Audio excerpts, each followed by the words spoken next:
Hit TV YouTube channels లో మీ వ్యాపార ప్రకటనలకు మరియు ప్రమోషనల్ ఇంటర్వ్యూస్ కోసం వెంటనే సంప్రదించండి. Hello guys, welcome to hit TV. So Jogi Ramesh ఈ పేరుకి ఒక ఇంట్రడక్షన్ అనేది అవసరం లేదని చెప్పుకోవచ్చు. సో ఎప్పుడైతే ఆయన రాజకీయాల్లోకి వచ్చారో, ఆయన తండ్రి నుంచి ఆయన రాజకీయాల్లో రావడం జరిగింది.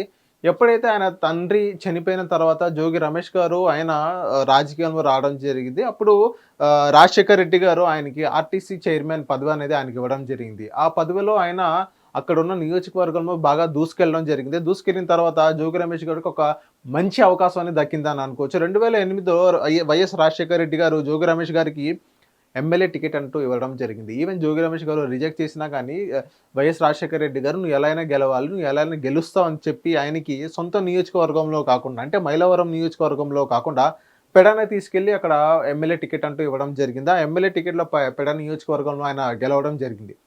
సో ఎప్పుడైతే ఆయన 2014లో వైఎస్ఆర్సీపీలో మళ్ళీ రావడం జరిగింది. వైఎస్ఆర్సీపీలో వచ్చిన తర్వాత 2014లో ఆయన ఓడిపోవడం జరిగింది. మళ్ళీ 2019లో ఆయన గెలవడం జరిగింది. సో ఇక్కడ మనం చూసుకున్నట్లయితే జోగి రమేష్ గారికి ఒక మంచి అవకాశమే వచ్చింది. ఎందుకంటే జగన్ గారి క్యాబినెట్లో ఆయన స్థానం దక్కించుకున్నారు. ఒక మంత్రిగా కూడా ఆయన పనిచేయడం జరిగింది.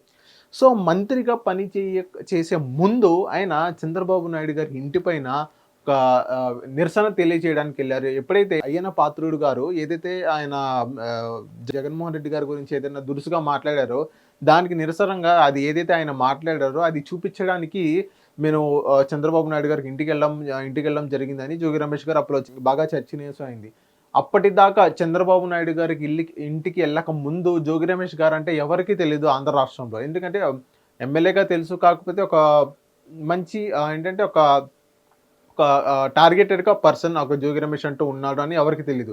ఎప్పుడైతే ఆయన చంద్రబాబు నాయుడు గారికి ఇంటికి వెళ్ళిన తర్వాత జోగి రమేష్ అని అందరి దృష్టిలో పాయింట్అవుట్ అయ్యారో. ఈవెన్ జోగి రమేష్ గారు కూడా చంద్రబాబు నాయుడు గారి ఇంటికి వెళ్ళిన తర్వాత కూడా జోగి రమేష్ గారికి మంత్రి పదవి అంటూ ఇవ్వడం జరిగింది. సో ఈ ఓవరాల్ ఈ సినారియో చూసుకున్నట్లయితే జోగి రమేష్ గారు జగన్మోహన్ రెడ్డి గారికి ఒక మంచి స్నేహితుడానికి మనం అనుకోవచ్చు. సో ఎందుకంటే ఆయన కోసం చేయనంటూ పనులేదు. ఈవెన్ ధర్నాలు కానీ, నిరసన తెలియజేయడం కానీ బాగా కష్టపడ్డారు పార్టీ కోసం జోగి రమేష్ గారు. సో ఏదైతే జోగి రమేష్ గారు ఎప్పుడైతే ఆయన మంత్రి పదవిలోకి వచ్చిన తర్వాత ఆయన కుమారుడు కూడా యుఎస్ నుంచి డెలైట్లో అంతకుముందు ఆయన వర్క్ చేస్తున్నారో డెలైట్లో నుంచి ఇప్పుడు ఆంధ్ర రాష్ట్రంగా రావడం జరిగింది. ఆంధ్ర రాష్ట్రంకి వచ్చిన తర్వాత ఆయన ఆంధ్ర రాష్ట్ర రాజకీయాల్లో జోగి రాజీవ్ అనే వ్యక్తి జోగి రమేష్ కుమారుడు ఆయన కీలకంగా వర్క్ చేశారని చెప్పుకోవచ్చు పార్టీ కోసం. సో ఏదైతే ఆయన వర్క్ చేసిన విధానం ఏదైతే ఉందో, ఆయన చంద్రబాబు నాయుడు గురించి ఆయన కూడా బాగా గట్టిగానే మాట్లాడారు. ఈవెన్ జోగి రమేష్ గారు మంత్రిగా ఉన్నప్పుడు ఆయన అగ్రిగోల్డ్ భూములు వాళ్ళు అక్రమంగా కొనుక్కున్నారు అన్నట్టుగా ఇప్పుడు పోర్ట్రేట్ చేస్తున్నారు లోకేష్ గారు. సో లోకేష్ గారు ఒక రెడ్ బుక్ అంటూ తీసుకొని ఆయన పాదయాత్రలో అదే చెప్పారు, యువగలం పాదయాత్రలో. అది చేసిన పెద్ద బ్లండర్ మిస్టేక్ అని చెప్పుకోవచ్చు. ఎందుకంటే లోకేష్ గారు ఏదైతే ఆయన టార్గెట్ చేయాలో వ్యక్తుల్ని అవి మొత్తం ఒక లిస్టెడ్ రాసుకొని జాగ్రత్త పరుచుకోవాలి, కానీ బయటకు వచ్చి చెప్పడం అనేది ఆయన కరెక్ట్ కాదు. సో బయటకు వచ్చి చెప్పిన తర్వాత ఈవెన్ జోగి రమేష్ గారు కూడా వైఎస్ఆర్ పార్టీ కూడా ఒక్కటే ప్రశ్నిస్తున్నారు, ఆంధ్రప్రదేశ్లో నడుస్తుంది రెడ్ బుక్ రాజ్యాంగం అంటూ వాళ్ళు అదే పదే చెప్తున్నారు. అదే నడుస్తుందని మనం అనుకోవచ్చు. ఎందుకంటే ఈరోజు నిన్న జోగిరాజు గారిని అరెస్ట్ చేయడం జరిగింది. సో జోగి రమేష్ గారు కింద స్థాయి నుంచి పై స్థాయికి కష్టపడి పైకి వచ్చిన వ్యక్తి.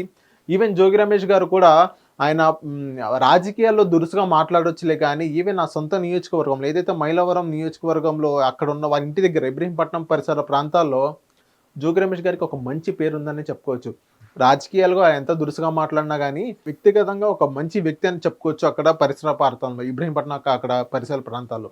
సో ఆ ఇబ్రహీంపట్నం పరిసర ప్రాంతాల వాళ్ళకి చాలా హెల్ప్ చేయడం జరిగింది. ఆర్థికంగా కానీ, ఏదైనా పనులు చేయించుకోవడం కానీ ఆయన అధికారంలో ఉన్నప్పుడు చాలా హెల్ప్ చేయడం జరిగింది. అలా ఆ హెల్ప్ అనేది ఓన్లీ ఇబ్రహీంపట్నంలో పరిసర ప్రాంతంలో బాగా కనెక్ట్ అయిపోయారు జోగి రమేష్ గారు. సో అంత మంచి వ్యక్తి పైన టార్గెట్ చేస్తున్నారంటూ వైఎస్ఆర్సీపీ వాళ్ళు అనడం జరిగింది. ఈవెన్ జోగి రమేష్ గారు కూడా నేను చంద్రబాబు నాయుడు గారి ఇంటికి వెళ్ళింది నేను ఏదైనా చేశాను, మీరు నా మీద కక్ష సాధింపు చర్యలు చేయాలి కానీ నా కొడుకుతో ఎందుకు అన్నట్టుగా జోగి రమేష్ గారు చెప్తున్నారు. ఒక బీసీ వ్యక్తిని, బలహీన వర్గిని, నేను ఒక గౌడ సామాజిక వర్గం చెందిన ఒక వ్యక్తిని నన్ను ఈ విధంగా టార్గెట్ చేసి మాట్లాడుతున్నారు, అది ఎంతవరకు కరెక్ట్ కాదన్నట్టుగా జోగి రమేష్ గారు చెప్తున్నారు. సో నిజమే అనుకోవచ్చు. ఎందుకంటే ఆయన అగ్రికల్చర్ భూములు ఏదైతే ఉన్నాయో అవి మొత్తం వాళ్ళు సొంతంగా వాళ్ళ డబ్బులతో కొన్నారే తప్ప అక్రమంగా కొనలేదు, అక్రమ ఆస్తులు అయితే వాళ్ళు ఏం కొనలేదని వాళ్ళు ఆధారాలతో సహా వాళ్ళు నిరూపించడం జరుగుతుంది. ఏదైతే అగ్రిగోల్డ్ సంబంధించింది అందులో ఎవరెవరు ఉన్నారనేది మనం ఫస్ట్ ఒకసారి తెలుసుకుందాం. అందులో ఫస్ట్ A1గా జోగి రాజీవ్ ఉన్నారు. అంటే A1గా ఇప్పుడు ఆయనే ఉన్నారు. ఇంకొకరు ఎవరు ఉన్నారంటే జోగి సోదరుడు వెంకటేశ్వరరావు గారు ఉన్నారు. ఇంకోటి ఏంటంటే అడుసుమల్లి మోహన్ రంగ దాస్ గారు ఉన్నారు. ఇంకోటి అంటే వెంకట సీత మహాలక్ష్మి గారు ఉన్నారు. ఇంకా సర్వేయర్ దేదివ్య ఆ అమ్మాయి ఉండే. ఇంకోటి అంటే మండల సర్వే రమేష్ గారు ఉన్నారు. ఇంకా డిప్యూటీ తహసీల్దారు విజయ్ కుమార్ గారు ఉన్నారు. ఇంకా విజయవాడ రూరల్ MRO జాహ్నవి గారు ఉన్నారు. ఇంకా విజయవాడ రిజిస్టర్ ఆఫీసర్ నాగేశ్వరరావు గారు ఉన్నారు. సో ఏదైతే ఇప్పుడు వీళ్ళందరూ 9 మంది ఎవరైతే ఉన్నారో వాళ్ళందరూ ఇందులో కీలకంగా ఉన్నారని మనం చెప్పుకోవచ్చు. ఏదైతే అగ్రిగోల్డ్ భూములు అసలు మొత్తం ఎన్ని ఉన్నాయని మనం చెప్పుకుందాం. అగ్రిగోల్డ్ భూములు మొత్తం 18 ఎకరాలు ఉంది. అందులో 18 ఎకరాల్లో అందులో 2130 గజాలు మాత్రమే వాళ్ళు జోగి రాజు పేరు మీద ఉంది. అది కూడా సర్వే నెంబర్ 87 సర్వే నెంబర్ మీద. ఈ ఏరియా ఎక్కడ ఉందంటే ఈ ఏరియా అంబాపురం ఏరియాలో, అక్కడ మైలవరం తీసుకున్న పరిసర ప్రాంతంలో అంబాపురం ఒక ఏరియాలో ఉంది. సో ఈ ఏరియాలో 2130 గజాలు జోగిరాజు అక్రమంగా ఆయన పేరు మీద ఆయన రాసుకున్నారని ఇప్పుడు ప్రజెంట్ అధికారంలో ఉన్న కూటమి సభ్యులందరూ వాళ్ళు చెప్పడం జరిగింది. అదే జోగిరాజు మీద చర్యలు తీసుకోవడం జరిగింది. ఈవెన్ ఏసీబీ అధికారులు కూడా జోగి రమేష్ గారి ఇంటిపైన సోదాలు చేయడం జరిగింది.